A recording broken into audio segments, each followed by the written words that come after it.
Now we are going to study the theory of Compton effect, and in that mathematical expression we will try to find, in mathematical that representation we will try to find expression for Compton shift. Now in the university the detailed derivation of the expression for Compton shift is it is said that it is not going to be asked in the examination, but उसके जो different parts है वो पूछे जाएंगे. तो therefore we are going to take this as complete, right? Now, while driving or developing the theory of Compton shift, Compton assumed that the electron of the scatterer is free. Electron of the scatterer is free. So I am writing here, electron is free. This is the first assumption, and second assumption is that electron is at rest. So he started with these two things. He consider the electron of the scatterer is free and it is at rest. When we say the particle is free, it means there were no forces acting on the particle. Got the point? So you have to start this particular derivation or this particular theory by these two assumptions, that electron of the scatterer is free and it is at rest. Now with this particular electron, a photon which behaves like a particle according to quantum theory will interact. So this is the incident photon. This is incident photon. Now there is a kind of collision between this photon and electron. We have selected the direction of incident photon to be along x direction. So this is the x direction. Now there is a collision between photon and electron. After the collision, electron is recoiled with certain momentum and energy at an angle phi, and the photon is scattered through an angle of scattering theta. What's the point? What is happening? Electron is free, it is at rest, there is a kind of collision between photon and electron. We have selected the incident direction photon to be along x direction, and after the collision electron is recoiled with certain momentum and energy at angle phi, whereas the photon is scattered at angle theta. So this direction, this is your scattered photon. I am writing in short, this is scattered photon, और ये जो आपका electron है ये है recoiled electron. So it is recoiled electron. Now as there is a kind of collision between two types of particle, I am saying here, one is photon and second is electron, therefore it should follow or obey the principle of conservation of energy. So we are going to draw first the directions of incident photon, direction at which electron is recoiled, the direction at which photon is scattered, and after that we will try to find their energies before collision and after collision, because we have to apply principle of conservation of energy here. So let us write the energies before collision and after collision. Now incident photon के लिए हम consider कर रहे हैं the energy of incidence photon is EI, which will be equal to h nu I, or it is equals to hc divided by lambda I. Nu is the frequency, lambda is the wavelength. Your electron is at rest, therefore its rest mass energy will be m0 c square, right?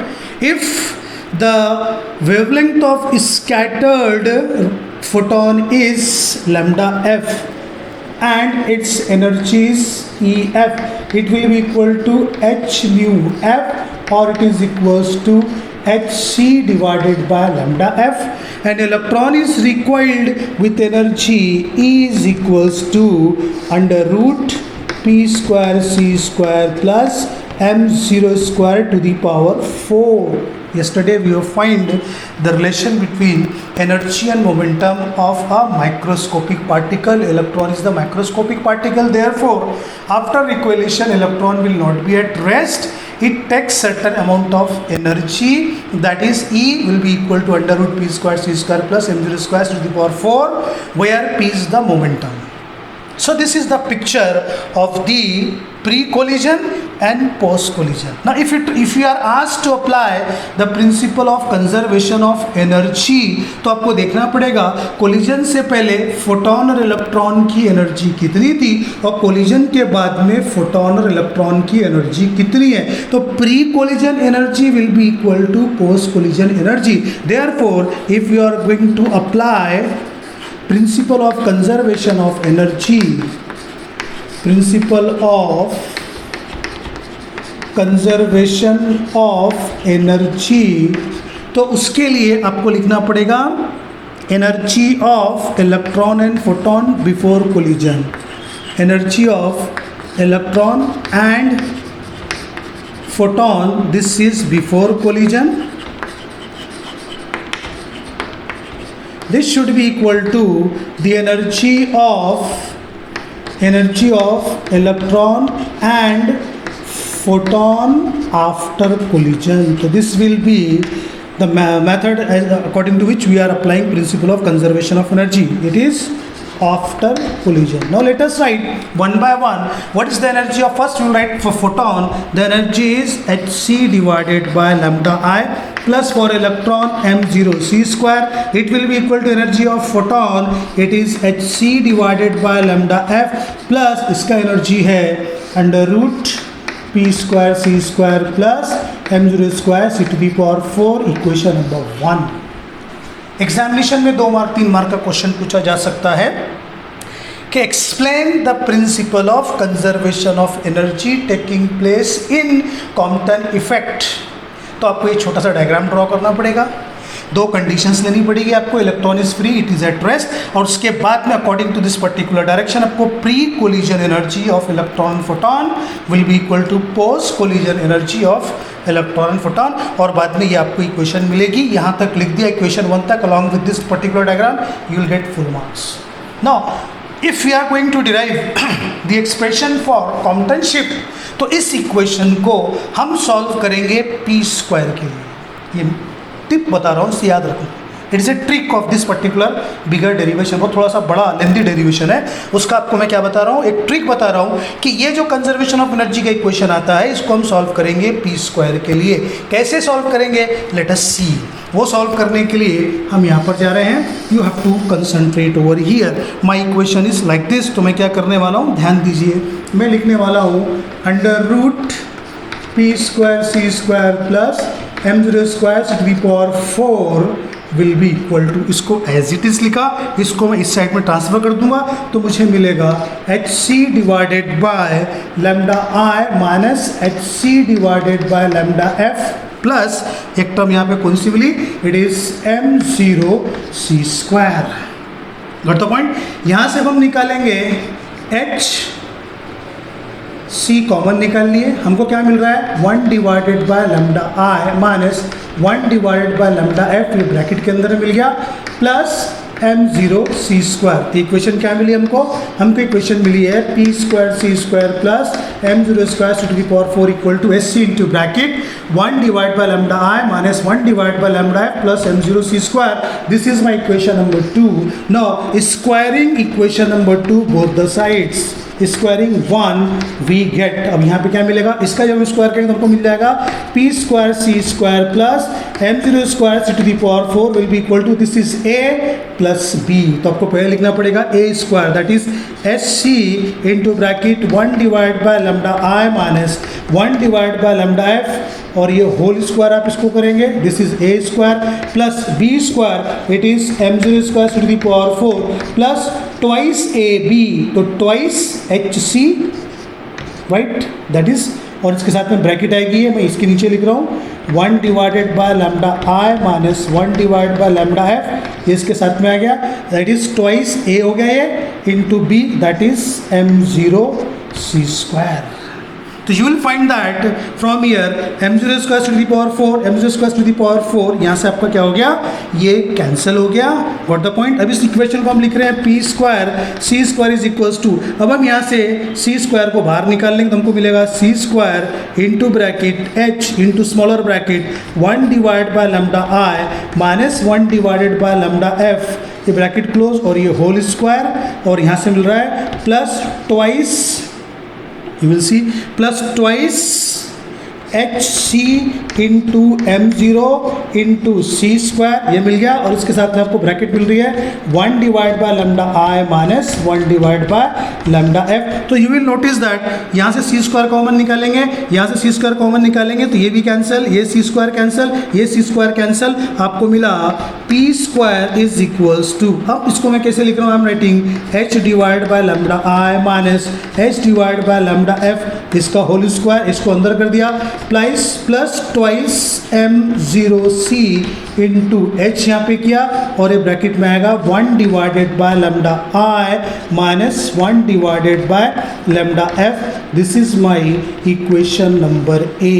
तो यहाँ तक आपको solve करना पड़ेगा from principle of conservation of energy. Let us have a look once again on to this particular steps. क्या किया, electron is at free, it is at rest, it is interacted with the photon along x direction. After the collision electron is required with energy E to a particular direction phi, and photon is scattered at angle theta. Initial और incident photon का energy है EI SC divide by lambda है, scattered photon का energy है EF SC divide by lambda है, और recoil electron का energy है E equal to under p square c square plus m0 c square. Pre collision photon और electron का जो एनर्जी है it will be equal to post collision energy of photon और electron. पहले के collision के पहले की दोनों की एनर्जी लिखी हमने, कोलिजन के बाद की दोनों की एनर्जी लिखी, इस इक्वेशन के इक्वेशन में 1 दिया. This is the equation for conservation of momentum in Compton scattering. बाद में इस इक्वेशन को p स्क्वायर के लिए इस तरीके से हमने सॉल्व किया और हमें मिला equation number A. Got the point. इस पॉइंट तक आपके समझ में आ जाएगा. नहीं समझ में आता 2-3 बार इसको रिपीट करके देखिए. सिंपल सा यहाँ पे टास्क है, आपको सिर्फ सॉल्व करना. So this particular equation is called as principle of conservation of energy. इस पर्टिकुलर डायग्राम के नीचे ऐसा इसको ब्लॉक कर लेंगे पूरा, ऐसा आप इसको पूरा ऐसा ब्लॉक करेंगे और इसके नीचे लिखेंगे principal of conservation of energy और ये इक्वेशन, इसको p स्क्वायर के लिए इस तरीके से आप सॉल्व करेंगे. हो गया? You have to make the notes of it very properly. Now अब सेकंड पार्ट इसके अंदर में जो आता है वो आता है, सेकंड पार्ट जो इसके अंदर में आता है वो आता है लीनियर मोमेंटम का. हमें पता है फोटोन एक पर्टिकुलर डायरेक्शन में यहाँ पे जा रहा है अलॉन्ग एक्स एक्सिस, और कोलिजन के बाद में वो एक पर्टिकुलर एंगल के ऊपर में इंक्लाइंड हो जा रहा है.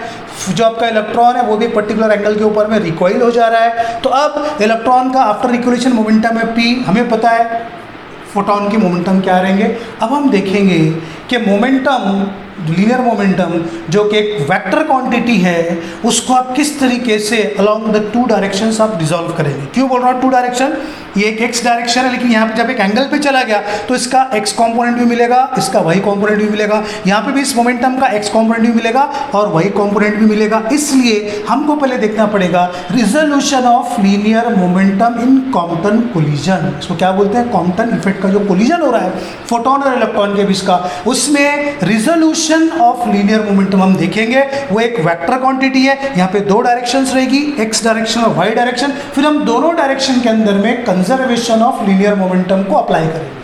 कैसे करेंगे, let us see it one by one. तो एक छोटा सा हम डायग्राम फिर से यहाँ ड्रॉ करने वाले हैं. उस डायग्राम का नाम रहेगा resolution of linear momentum. Why? Because linear momentum is a vector quantity and therefore in all possible direction आपको उसको सोचना पड़ेगा. तो वंस अगेन ये मेरा फिर से क्या बन गया, दिस इज माय इलेक्ट्रॉन, और ये एक्स डायरेक्शन के अंदर उसके ऊपर में आ रहा है आपका इंसिडेंट फोटोन, और फिर से मैंने एक्स डायरेक्शन यहाँ पे सिलेक्ट की. इस डायरेक्शन के अंदर में मेरा फोटोन जो था वो स्कैटर्ड हो गया, और इस डायरेक्शन के अंदर में जो इलेक्ट्रॉन था मेरा वो रिकॉइल हो गया. ये मेरा रिकॉइल इलेक्ट्रॉन यहाँ से यहाँ चला गया. ये जो एंगल था ये एंगल था थीटा, और ये जो एंगल है ये एंगल है फाई. अब इनिशियल डायरेक्शन में आपका जो फोटोन आ रहा है उसका मोमेंटम है pI is equals to h divide by lambda i. It is along x direction, therefore इसका y कंपोनेंट 0 रहेगा. Your electron is at rest, therefore X direction में बिफोर कोलिजन इसका मोमेंटम जीरो, वाई डायरेक्शन में momentum इसका zero रहेगा। अब यहाँ से इसका जो मोमेंटम बनेगा, it's momentum is P F which is equals to H divided by lambda F, और इसका मोमेंटम है यहाँ पे पी। अब ये ना तो अलॉन्ग एक्स डायरेक्शन है और ना अलॉन्ग वाई डायरेक्शन है, इसको आप रिजॉल्व करेंगे दो म्यूचुअली परपेंडिकुलर कंपोनेंट में। एक कंपोनेंट अलॉन्ग एक्स डायरेक्शन रहेगा, दूसरा अलॉन्ग वाई डायरेक्शन रहेगा। ये कंपोनेंट रहेगा H divided by lambda f cos theta, ये कंपोनेंट रहेगा h divided by lambda f sin theta. इसी तरीके से p को भी दो कंपोनेंट में आप रिजॉल्व करेंगे तो एक ये कंपोनेंट रहेगा और दूसरा ये कंपोनेंट रहेगा। हॉरिजॉन्टल कंपोनेंट रहेगा p cos phi, vertical component रहेगा p sin phi। तो this is called as resolution of linear momentum in Compton effect. Resolution of what is it? linear momentum in Compton effect. This is the equation. ये जो diagram draw किया हुआ है ये diagram है। ये incident photon आप यहाँ लिख देंगे, ये आपका स्कैटर्ड फोटोन हो गया, ये रिक्वायर्ड इलेक्ट्रॉन हो गया, और ये आपकी इनिशियल डायरेक्शन थी, that is your X direction. Now you will find that incident photon का भी along X direction Y direction हमने यहाँ पर लिया मोमेंटम। इंसिडेंट जो इनिशियल जो आपका इलेक्ट्रॉन था उसका भी आपने दोनों डायरेक्शन मोमेंटम लिया है। आफ्टर कोलिजन ये दो अलग अलग एंगल के ऊपर में, एक स्कैटर्ड हो रहा, एक रिकॉइल हो रहा, तो इलेक्ट्रॉनिक हमने लिया, उसका मोमेंटम था after collision initial momentum zero था, आफ्टर कोलिजन जो मोमेंटम था वो पी बन गया। इसका एक्स कॉम्पोनेंट ये हुआ, वाई कॉम्पोनेंट ये हुआ। यहाँ पे स्कैटर्ड फोटोन का X component cos component, Y component sine component मिल गया आपको। अब जब आप conservation of linear momentum apply करेंगे तो पहले हम एक्स डायरेक्शन में करेंगे, फिर वाई डायरेक्शन में करेंगे। तो हम यहाँ पे लिख रहे हैं number 1, applying principal of conservation of linear momentum along, हम ले रहे हैं पहले x direction.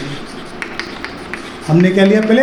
Along X direction लिया। अब जब हम अलॉन्ग एक्स डायरेक्शन इसको हम लेंगे तो हमको देखना पड़ेगा कि सिर्फ एक्स डायरेक्शन में फोटोन का मोमेंटम बिफोर कोलिजन कितना है प्लस इलेक्ट्रॉन का मोमेंटम कितना है बिफोर कोलिजन। तो हम यहाँ लिख रहे हैं फोटोन का मोमेंटम था h divided by lambda I, electron का मोमेंटम था 0, विल बी इक्वल टू, अब आप जाएंगे आफ्टर कोलिजन तो फोटोन का मोमेंटम है h divided by lambda f cos of theta plus इसका मोमेंटम है इलेक्ट्रॉन का p cos of phi. Got the point? From this point, this equation you write p cos of phi is equals to, हम कर रहे हैं h divided by lambda I minus h divided by lambda f cos of theta, और इसको हम दे रहे हैं equation number, let me right small a the equation. Along X direction आपने अप्लाई किया principal of conservation of momentum और वहाँ से p cos phi की वैल्यू आपने लिखी। अब उसके बाद में जैसे हमने एक्स डायरेक्शन में किया था वैसे ही हम वाई डायरेक्शन के अंदर में यहाँ पर अप्लाई करेंगे। तो यहाँ पर फिर से वही है applying principal of conservation of momentum. वही हमने अलॉन्ग एक्स डायरेक्शन लिया था, तो नंबर 2 हमारा केस है अलॉन्ग वाई डायरेक्शन। अब आपको ध्यान से दिखना है, वाई डायरेक्शन में बिफोर कोलिजन फोटोन का मोमेंटम 0, इलेक्ट्रॉन का मोमेंटम 0, तो आप लिखेंगे 0 + 0 इज इक्वल्स टू, फोटोन का मोमेंटम वाई डायरेक्शन में कितना है h divided by lambda f into sine theta. अब ये अपवर्ड डायरेक्शन में है और इलेक्ट्रॉन का जो मोमेंटम है डाउनवर्ड डायरेक्शन में, it is p sin phi, therefore we write here minus p sin phi। ये ध्यान रखना है कि ये अपवर्ड डायरेक्शन में इसलिए पॉजिटिव वाई डायरेक्शन है और ये नेगेटिव वाई डायरेक्शन है, therefore h divide by lambda f sin theta minus p sin phi, and hence we write p sin phi is equals to h divided by lambda f sin theta, equation number b।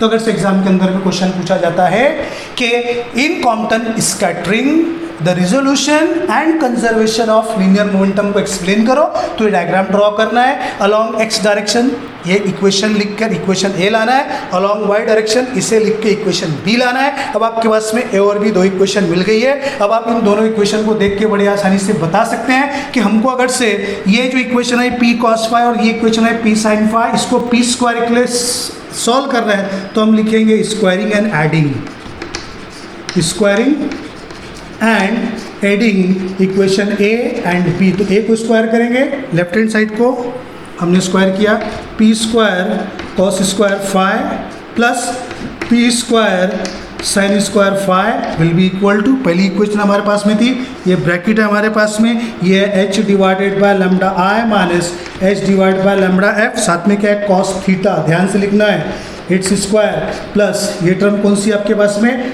H divided by lambda F into sine theta its square. हमने क्या किया, left hand side इसका लिया, left hand side इसका लिया, square करके add कर दिया, राइट हैंड साइड इसका लिया उसका स्क्वायर किया, प्लस राइट हैंड साइड इसका लिया उसका स्क्वायर कर दिया। अब आप जानते हैं cos sin square phi plus cos square phi equal to 1, therefore our equation is P square is equals to, आपके पास में क्या आया, P square is equals to. अब आप यहाँ देखेंगे this is A minus B, दो टर्म दिख रही है, h divide by lambda I minus H divide by lambda f cos theta whole square, तो it is A minus B, right. तो इसको हम ए माइनस बी होल स्क्वायर के form से यहाँ पे ब्रेक करेंगे और इसको एज इट इज लिखेंगे, तो हमको क्या मिलेगा, A square h divide by lambda h square plus h divide by lambda f cos theta h square a plus b minus twice ab twice h divided by lambda I h divided by lambda f, right।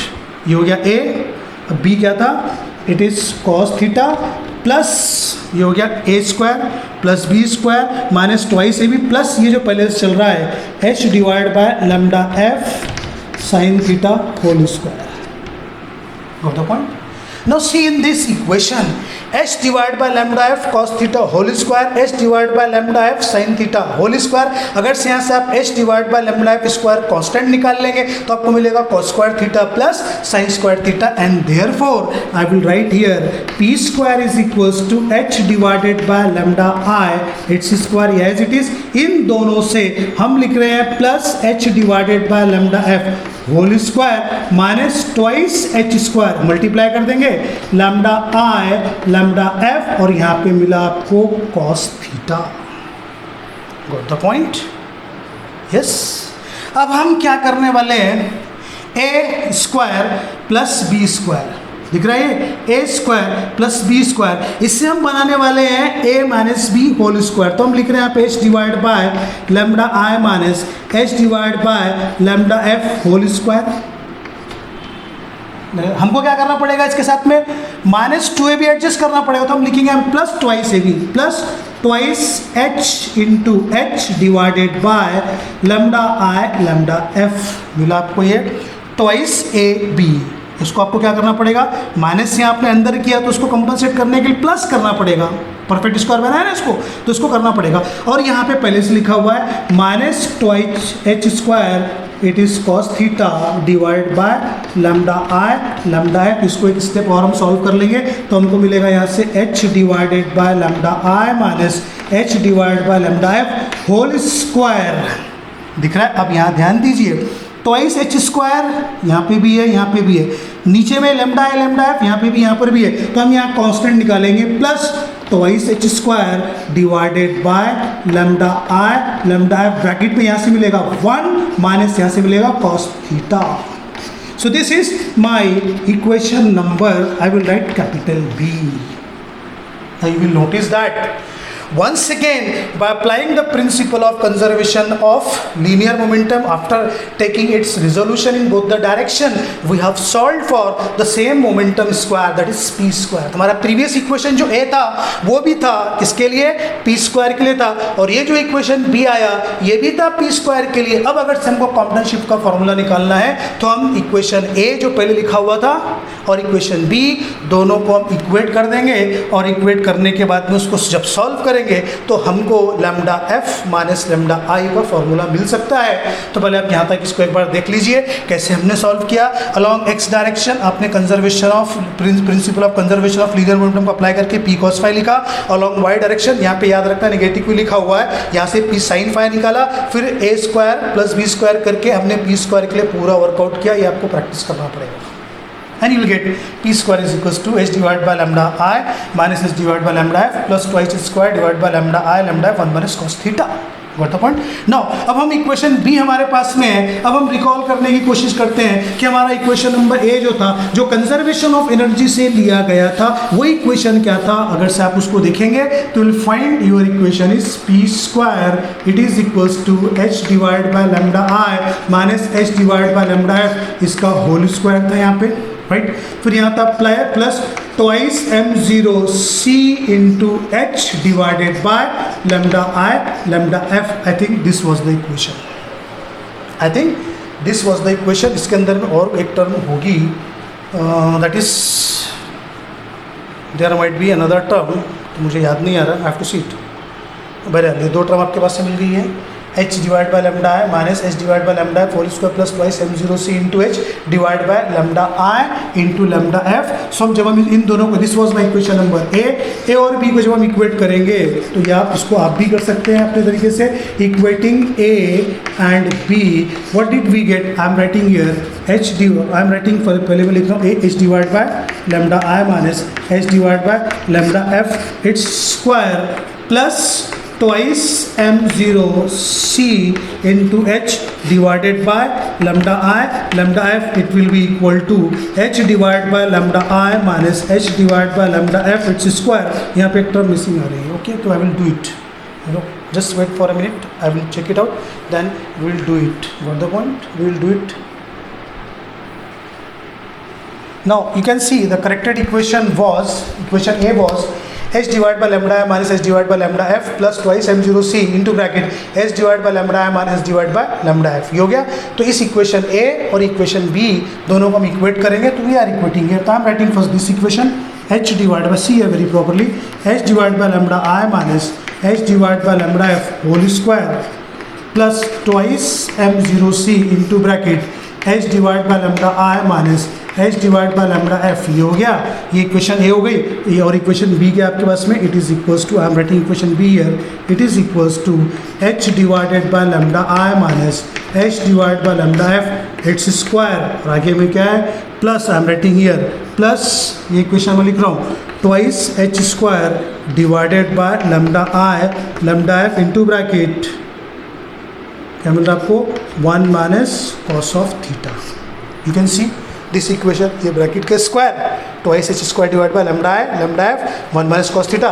You will notice that this bracket square goes off, and what did we get here? It is, see here very properly, twice m0c into bracket h divided by lambda I minus h divided by lambda f, it is equals to twice h square divided by lambda I lambda f into 1 minus cos of theta। You can see here, you will notice that यहाँ से आप निकालेंगे तो ये 2 cancel हो जाएगा, ये 2 cancel हो जाएगा, ये h कैंसिल, ये h कैंसिल, यहाँ से h स्क्वायर कैंसिल, आपको क्या मिल रहा है m0c इंटू ब्रैकेट क्या था ये 1 bye lambda I minus 1 bye lambda F. तो यहाँ पे आपको मिलेगा क्या मिलेगा, लैम्डा आई लैम्डा एफ, ऊपर में आएगा lambda f minus lambda I, ये ब्रैकेट यहाँ पे आपका close, that will B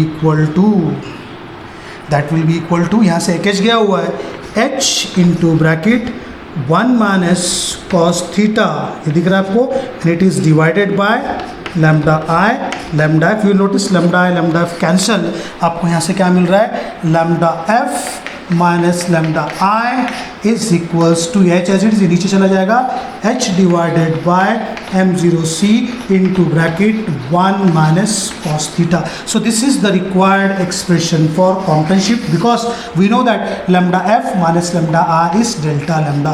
so delta lambda is equals to lambda f minus lambda I is equals to, I am writing like this, h divided by m0c 1 minus cos theta। This is the expression for Compton shift। Got the point? कैसे solve किया आपने देखा, या during this थोड़ा सा मुझसे एक problem हो गया था, ये टर्म मैं भूल गया था because the equation was not written on the board का साइज मेरा छोटा है इससे लिखा हुआ नहीं था, तो I referred it and accordingly you can do the adjustment। So this is how one can go for this particular derivations। अब इस derivation को बेस करके कॉम्पटन शिफ्ट के बहुत सारे रिजल्ट्स हैं जो बहुत इंपॉर्टेंट है, इसके बहुत सारे रिमार्क्स हैं और बहुत सारे इसके कॉन्सिक्वेंसेस हैं, वो सारी चीज़ें मैं आपको अपने नेक्स्ट लेक्चर के अंदर बताऊंगा। Okay, thank you go through this and right this particular derivation step by step and practice it. Okay, thank you.